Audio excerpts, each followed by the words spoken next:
Do you have this thing that I have? This is just me or everyone that I haven't sent in.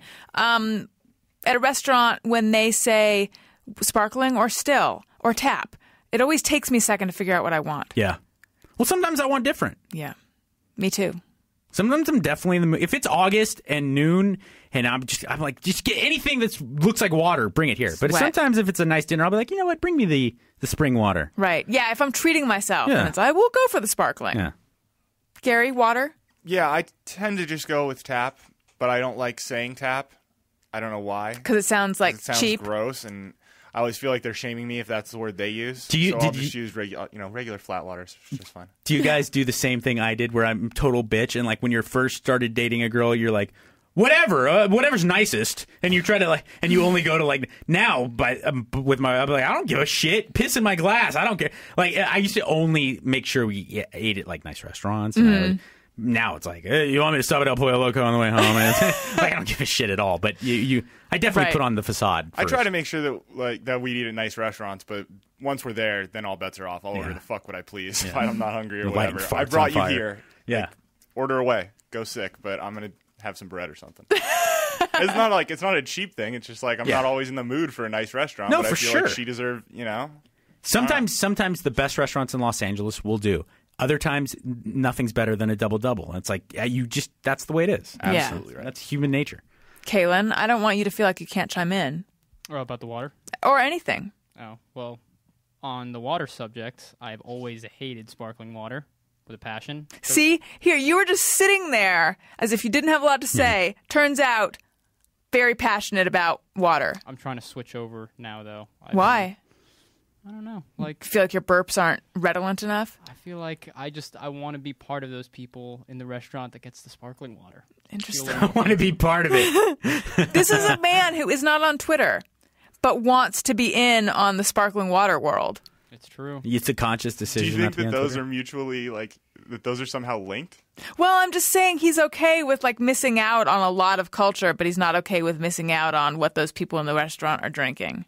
Well, I will say that as I've been trying to switch over, no more a fan. So I think that it failed by now. Oh, no. The carbonation's more intense on sparkling water than it is on soda. Yeah. Or it anything else. Some Pellegrino rocks your dome. Yeah. Sometimes it's so carbonated, yeah. Have you guys ever had water from a soda stream? Yes. That is crazy carbonated. And I think the reason is when you go to carbonate it, it makes a fun sound that's super loud. Yeah. Like a wrong kind of loud sound. And you can either, the one I have, it's you can choose 1, 2, or 3. And it's so satisfying to get it to make that sound that I tend to just do 3, which is way too much carbonation. Does the soda stream, do you use the old-fashioned ones? Does it use nitrous oxide? Does it use Whippets? It uses carbon dioxide. Okay, because the old-fashioned ones, it was like a tank you put in Whippets. I don't think it's Whippets. Isn't carbon dioxide what's in Whippets? I don't know. All I know is what's in Whippets used to get me fucked up. That's all I know. I'm the worst. Preach. Yeah. Jake Gunst says, when I watch a movie at home, it seems like the movie won't stop switching between ear-splitting score and inaudible whispering. Yes. Yeah. That is super annoying. As the clarity of both sound and picture has gotten better, I do think that the disparity, they need to compress movie sound more because... Yeah, sometimes it's so loud, I'm like, I'm going to wake up the neighbors, and then I can't hear whatever Don Draper just said. Right. But I think there's usually a setting that you can, that puts a gate on it. I don't know if that's the right term or not. But then that makes it on. But then it's if it's only if it's too much just all in the mids, you can't hear anything either. Yeah. Or it sounds crappy, yeah. That's why I tend to watch with the subtitles on. I know it's ridiculous. Like grandpa. I know, and I don't think Daniel's a huge fan. For example, recently when we watched Frozen, he asked if we could turn them off, and I said, "Well, okay, but we're not going to know what they're singing about." Yeah. But it just allows me to actually know what I'm watching. Okay. Fair enough. Sadie says, when buying toilet paper, I'm too embarrassed to buy the 24-pack because I worry the cashier will think I'm constantly shitting. I've had toilet paper shame, especially when I lived in New York, where, first of all, they for some reason, don't have bags big enough to accommodate the economy-sized toilet paper. And also, you don't have a trunk, or I didn't, that I could throw it into. So you're just walking home carrying a gigantic thing of toilet paper. but I still do that. I've thought about this before, but it's too much of a savings, and I don't want to be doing it all the time, so I still do it. I was driving down the street yesterday, and I saw a couple walking down a street in North Hollywood, and it was a guy and a girl, and they each had a 24-pack. That's a commitment. I looked at them, and I was like, way to fly your flag. I think you outgrow that. I think you outgrow. I used to be very embarrassed about what I'd purchase anywhere, but I could care less now. I'll buy my wife's tampons. I'll buy you whatever it takes. They should sell tampons in economy packs. Because that's the kind of thing where every month I'm like, why am I doing this every month? I really, given that I know that this is going to keep happening. This is going to happen. Yes. Yeah. Why do I act like, oh shit? That's actually the one thing in my life.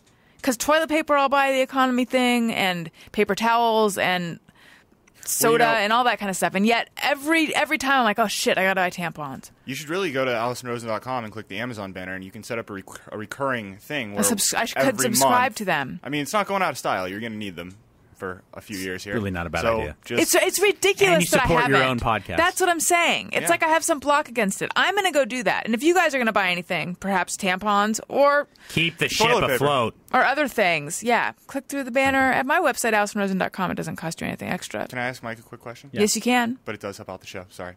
Yeah, it helps out the show. Do you now keep a shit contingency in your car?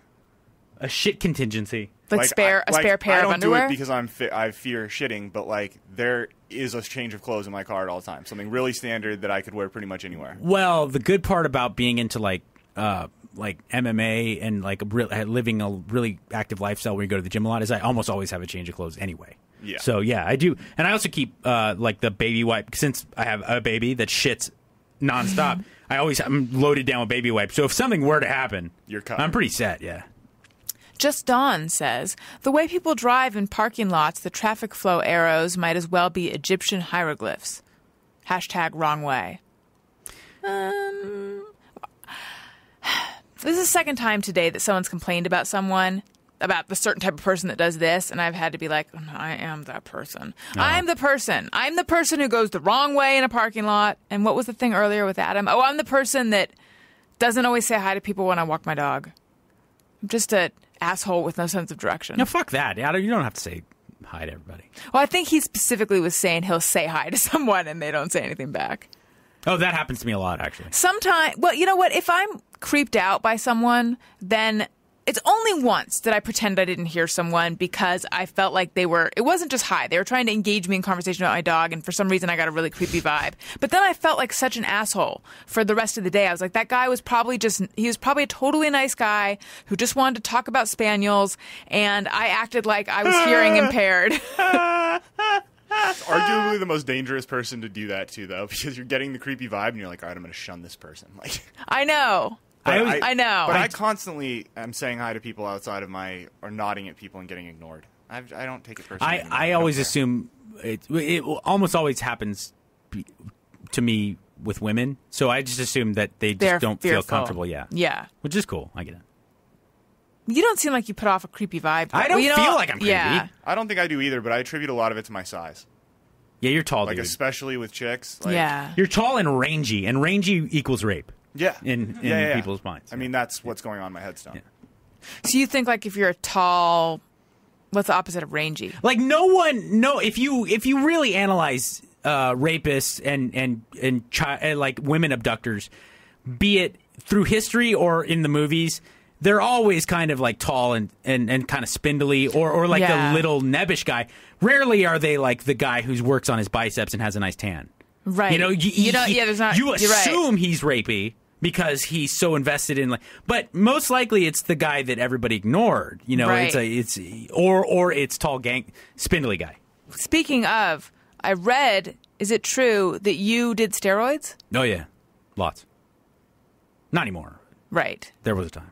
Because you're into bodybuilding. When I did Paris Poo Story, I was super jacked. Oh. I not only had shitty pants, but I was shirtless and way buff and veiny, which made it way sicker. It's way more American Psycho. Now, see, it seems like there are people who are saying that steroids aren't actually bad. Right? Have you heard this? Well, they aren't if you use them responsibly. You got to remember, what does that steroids, mean, all steroids, what people consider steroids, anabolic steroids, the dangerous ones, the ones guys use in sports and the guys use in bodybuilding. They're all testosterone or derivatives of. And this is something that is very natural to the human body and in fact, makes you better as a man. It's very hard. Steroids, I like to say, are like bread. There's nothing wrong with eating bread, but it's almost impossible to eat bread and not overeat it. It's very difficult to use and start using steroids and use them responsibly, to use 250 milliliters of Cypionate a week, which is what someone would do if they wanted to keep their body healthy, is because you inevitably get to 500 milligrams and 750. Because you just like what it does to and you? And then that initial burst of energy and vibrance and that muscular build and libido, it starts to taper. So you're that's like, what it fuck does. I'm going to double it up. That's interesting. Of course that makes sense. I was thinking that it just changes your appearance, but of course it would make you feel more virile. It gives you all those pluses of being an 18-year-old boy, or a 14-year-old. When you're going through puberty, you get all those pluses as well as the enhancement of your physique. You get the better libido, the better kind of lust for life and all that stuff, and you just feel better. But you very quickly start to abuse them, and then it makes you feel worse. Because then you get edgy and get test flu, what they call test flu. You start to get your body. It has your testes produce testosterone on their own, and so when they identify an exogenous or an artificial source of it, they shut down, and that's why you get this stereotype of the bodybuilder with the small balls. It's true. Your balls atrophy. Your dick doesn't get affected. It doesn't really affect your dick. But your balls totally shrink, and they get atrophied because they stop working. So are your balls okay? They are now, but they weren't back then. How long did it take? I have beautiful balls now. Great. I have I have the Kate Upton of balls. I mean, is that suggesting a certain amount of suppleness or just shapely? Shapely, beautiful, pleasing to look at. Everybody likes my balls. Mackenzie Conkey says, and this is the last one, when making popcorn at home, I will eat the majority out of the bowl using my tongue only. I love that. That's not me, but I feel like why is it not? Because when you eat popcorn with your hands, it does get, messy and greasy. I've never done that. You should try it. Here's this. I've never cooked popcorn at home, though. You haven't? Do you have a microwave? I'm not a popcorn fan. Oh. I go through phases. You know why? Because there's a lot of light popcorn. You're like, oh, it's like a totally low-cal treat. And then I'm like, oh, it's not that good. Yeah, the health aside, I've never been a fan of the taste of popcorn. I'd much rather go for like chips and candy and stuff like that. Yeah. Here's why the eating it out of the bowl with your tongue, and she'll have to write it and say if this has ever happened. Here's why that's not a good plan for someone like me. Because this is what I'm imagining holding the bowl, imagining just, motorboating it, and then chipping my tooth on the edge of the bowl. This has been happening to me more and more lately, which is my beautiful teeth. You have beautiful teeth. Thanks, No, I've accidentally begun, a lot of the front ones, they all have tiny little, except for one, they all have tiny little chips, and I'm worried about where this is headed, because it's because I'm absent-mindedly banging the fork into them. Yeah. I think that in fact, this is embarrassing, I try to eat with a spoon now, if I can, because I'm afraid I can't be. Ooh, that's good. Yeah. That's good, because I can't be trusted with a metal fork. I would imagine if you're going to pull this bowl move, you would try to use a plastic bowl. You'd have to. Yeah. But why am I not? It's also easier to manipulate so that you can get in there. I'm not ashamed to admit I've done that with Kraft macaroni and cheese. Oh, sure. Where I didn't even get a spoon. It's in the pot that I just made it in, and I put my face in it and taken big bites out of it. Yeah, why am I not using chopsticks or something chopsticks wooden is a pretty or plastic? good idea, because that you actually place the food in your mouth with chopsticks as opposed to you put your mouth around the spoon or fork. Yeah, I don't know how I'm doing it. Well, I mean, part of it is that I'm not eating like a civilized adult at a table. I'm sitting. It could just be the shape of your teeth and jaw. Like maybe they happen to come down in a weird way. No, I think it's that I brush my teeth in a very weird way because of the shape of my jaw. My wife makes fun of me, But what's your weird way? Like I do this and I have to push. It's hard to explain for you're pushing your lower jaw out. I just make a big kind of straight facade with my whole teeth area, and I have to brush them like a cartoon. I brush my teeth like cartoons brush my teeth. Yeah, I think I'm just absent-minded and I'm not paying attention, and I'm just banging banging my teeth with the fork, which is ridiculous. Don't do that.